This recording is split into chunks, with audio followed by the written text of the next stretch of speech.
Hey y'all, I'm Dan, and this is Kinfolk, Stories of Community and Connection.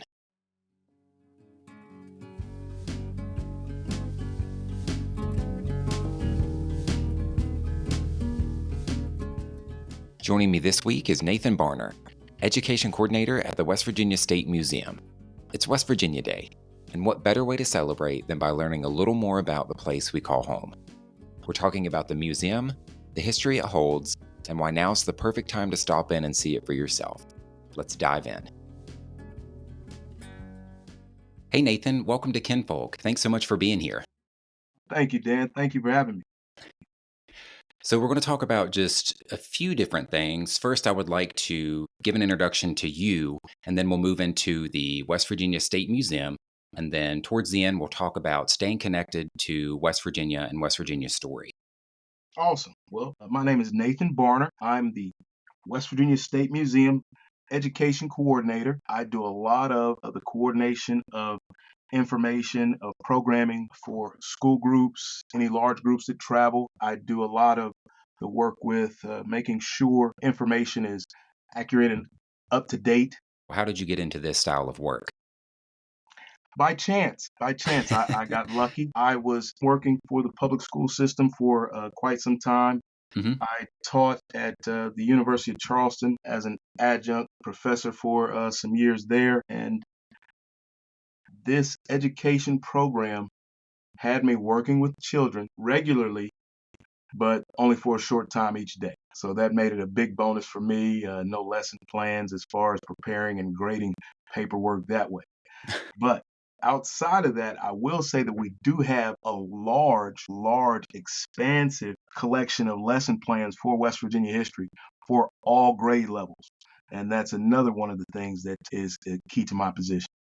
Oh, wow. Are those I guess, like on the website, or I guess, how are people able to get those? You're exactly right. They would go to the website with some simple searching. They could find some of the programs and resources that we have available for educators. Click there, and that will get you to a link that will have a large library broken down by grade.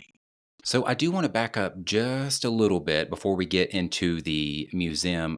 What connects you personally to WV? Born and raised in West Virginia, went to college and high school here in the state. I'm from Fairmont, West Virginia originally. Okay.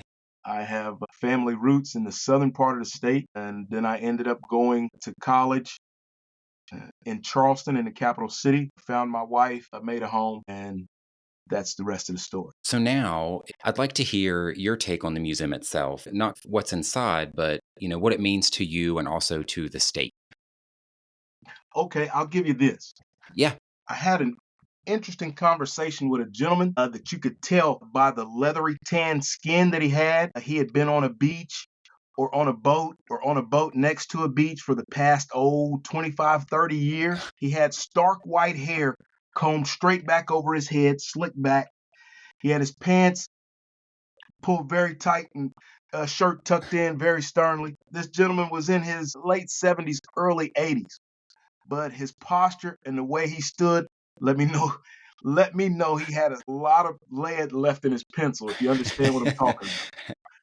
So this gentleman says to me, "Well, this place reminds me of the Smithsonian and Disney World mixed." Having been both places, it's one of the best comparisons I've ever seen, and it's free to the public. It's a wonderful place to learn the history of the state. We can go into museums themselves as how they are sometimes more trusted than schools, sometimes more trusted than libraries because of the processes involved in the collection and preservation of artifacts. So museums have a huge part in society. And so I hope we can maintain and keep that going. I think that is a very good way to almost describe, kind of West Virginia too. Yes, So, indeed. so Nathan, do you have a maybe like a favorite object or exhibit or anything in the museum? I can't narrow it down to a favorite. I really can't because there's different parts that tie to different moments, especially in a part of my youth in the 70s and 80s Of course. to my time in high school and college in the 90s to an adult now. There's so many different areas in this museum that have wonderful avenues and a diverse look at the state. Anybody not from West Virginia will leave here with a greater understanding and knowledge of the Mountain State just after spending an hour or so here. Yeah, and that kind of leads me into a question for maybe if someone has never been to the museum, even locals or people outside, what can they expect when they get to the museum? It's really a hidden gem. We're based on the Capitol complex. Mhm. So we're literally the building right beside the Capitol building. And most people come to the complex to handle their businesses or affairs dealing with their business. Mhm. Or if it happens to be some type of event going on with the legislature, which is always happening when session is in. The museum itself is a free way for all visitors to get a deeper understanding of the Mountain State. Mhm. It's again, it's free to the public, which is a very, very unique aspect for our museum because many of the other museums I've visited all across the country are not free. Right. So, and for the amount that we have and the time we've taken to gather this collection, it almost should cost something. I agree with you there. Are there any parts of the museum that maybe a visitor has left feedback on that, they didn't realize that it was from West Virginia or a part of West Virginia's history? Um, sure, there are a few things that people don't know that until they get here. Like, for example, if you're to imagine, I'm gonna ask you, Dan, a question. What do you think is West Virginia's main industry way back in the early 1900s? Just off the top of my head, I'm going to say coal. See, and that's what a lot of people would say. But people don't understand that West Virginia once was underwater, and salt is our first main major industry, being that the ocean was over top of us. So, and a lot of people don't know that the salt works here were huge for numerous industrial plants and things of that nature all around the valley. So, again, there's so many things that tie West Virginia in to nature, to history. We could go to political history, we could go to industrial history, and so many of the beginnings come from the Mountain State. That's actually pretty interesting. And here recently, I went to the Salt Fest there in Malden. And, I honestly, in my 29 years of living, just this year probably, really learned that, we did have kind of like that salt history, or that was a part of West Virginia's history. Yes, indeed. Yes, indeed. Again, not many people would know that unless, again, you brought up the salt works, Hmm. which is awesome, just on the simple fact that you've been there. So, again, one of the many intricate facets of West Virginia that a lot of people don't know. Do you have a favorite part of West Virginia's history? Of course, it's separating from Virginia. It's the main reason for the Civil War that people wanted to live free and stay free. Hmm. Hence our motto, Mountaineers are always free. So one of the unique parts of our history is civil rights, Hmm. is the right for people to grow and prosper, no matter where your background started. So West Virginia has a great tradition of people standing up to the wrong of authority Certainly. and uh, and moving on with strides. So that's one of the proud things I carry as a West Virginian. I think a lot of people, they don't really understand why West Virginia became a state during the Civil War. And, Mhm. they don't really understand, I guess like the differences between the Western Virginians back at that time versus. Sure. Well, one of the things that made the areas different was the terrain. If you go a little more towards the coast, towards the Atlantic Ocean, by way of Virginia, the land flattens out. But here in Appalachia, deep in Appalachia, it's mountains on every turn. Hmm. So that poses another level of challenge for people way back when you're moving by wagon and horse pulled cart. Hmm. So imagine the trials and tribulations you have to make yourself a landowner, a homeowner in the mountains after you've gone uh, 150 miles from Richmond. So West Virginia uh, stands for truth. It uh, um, stands for unity. It stands for educating Hmm. and enriching people's lives. So one of the things about mountaineers is they had to make a way out of no way. Like I told you about the terrain and the area, you've got to uh, grow your own food. Hmm. If you want to eat something, then you better be a handy trapper or a cunning hunter Hmm. so that you can feed yourself. Uh, and there's an unapologetic feel about that understanding that that's just what you do. And it's an understanding that there's work involved in society and work involved with you being a productive person in that society. Certainly. And so West Virginians as a whole have always embraced that. Hmm. You touch on, almost this sense of it's almost like the West Virginia paradox, I would say. The mountains kind of isolated us, but Hmm. also, within the mountains, there's that deep sense of, you know, community, and family. Exactly. You can go back to family gatherings that are family reunions to nowadays where they have high school football games that uh, it will clear out the whole community because everybody Friday night is going to be supporting Uh huh. their folks. And that's one of the unique things of West Virginia is the strength in communities. Hmm. I think one of the things that leads to that is the diversity. We had so many different immigrant groups that came and settled here.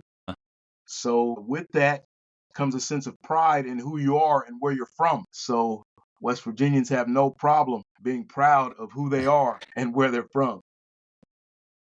And I agree with that. And it's almost in some of the work that I've done previously, I've had the opportunity to travel, and a lot of my out of state coworkers, it's almost like they don't understand that, if they've never been here, why are you proud of that state? Or, why Mm. are you proud of, West Virginia? And it's like it's almost like you wouldn't really understand unless you knew West Virginia's history, kind of leading up to present. Very true. Very true. And one of the sad parts of reality, a lot of people in the United States Hmm. still don't know or don't recall from early social studies learning that there are 50 states and West Virginia is a complete separate one. Uh-huh. There are numerous people that'll say, "Oh yeah, is that close to Richmond?" Lord. It's not close to Richmond, not at all. It's not even in the same state as Richmond. Hmm. But to for it to be 2025 and people still think that West Virginia is a part of Virginia, Right. And then they which have is the nerve to sad. call us ignorant. I'm joking. So now I do want to move into a little of staying connected to West Virginia's story. What are some ways that people can stay connected to West Virginia's story? There's numerous ways. If you want to be involved as far as perusing to remember to gather more information or just to learn, there's numerous ways. We're still thankful for our archives library. We're still thankful for the libraries downtown and some areas that can help hold the truth and express it factually and honestly and blankly that way. That's one of the tasks that that this museum holds very dear, as Hmm. to not put a tinge or sway on how the information is presented so that it's just factual that way. So that covers a lot of what I kind of wanted to touch on. Is there anything that we have not gone over that you would want to cover? Not exactly, just to express how museums are trusted, how we work hand in hand with the Department of Education to blend scholarship and technology and to add certain facets to what we do here to ensure that learning can happen while people are here. Outside of that, and outside of just keeping museums going, because with the current political climate we have, it's one of those that's in front of the firing squad right now. To open that up for anyone who would happen to be listening to this across the country as well, how can people support museums and make sure that they don't, that they don't close or that they're not affected by things like that? Go to them. Go to them, visit them, tell your friends to visit them. One of the best things I can tell folks to do is to go and enjoy the experience for yourself. Hmm. No matter what museum system or institution it is, there's definitely some aspect of reflection, discovery, or exploration that can be utilized with a visit to a museum. Certainly. And you guys offer tours. And that's one of the parts of my job. Of course, we welcome individuals, but one of the things I do is, for instance, I've got about 120 kids coming from my son's school tomorrow. Oh, wow. So we'll make sure that they get to tour the entire complex to see statues and monuments on the complex grounds, get their chance to see the Capitol building, which, as you know, a lot of people don't get to see the Capitol building itself in Charleston. Hmm. And that's kind of one of the things I tie in with the museum is not only do you get to see some of the history that we've collected, you're actually on the Capitol complex grounds. Right. Here you are, you can stand in history. So we just want to encourage folks to continue to visit and explore and seek opportunities to explore history if you can, and to spread the word. Spread the word to folks that museums are a great place to spend some time, whether it's a small group, whether it's one-on-one, or a little date with a boyfriend and girlfriend to come out. Museums are wonderful. So I hope that helps.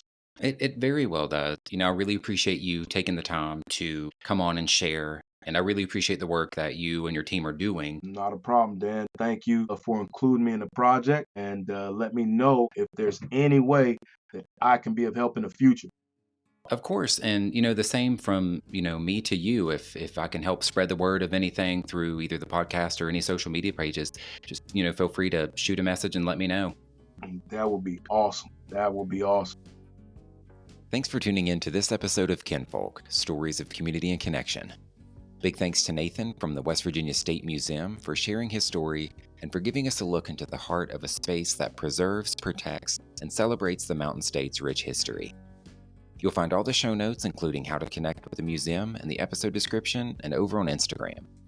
You can also find me on TikTok, Instagram, and Facebook, where I highlight local businesses, festivals, and hidden gems across Appalachia. Got a small business, band, or story worth sharing? Shoot me a message at kinfolkpodcastconnect@gmail.com. I'd love to hear from you. Until next time, stay curious, stay kind, and don't be a stranger. Take care, y'all.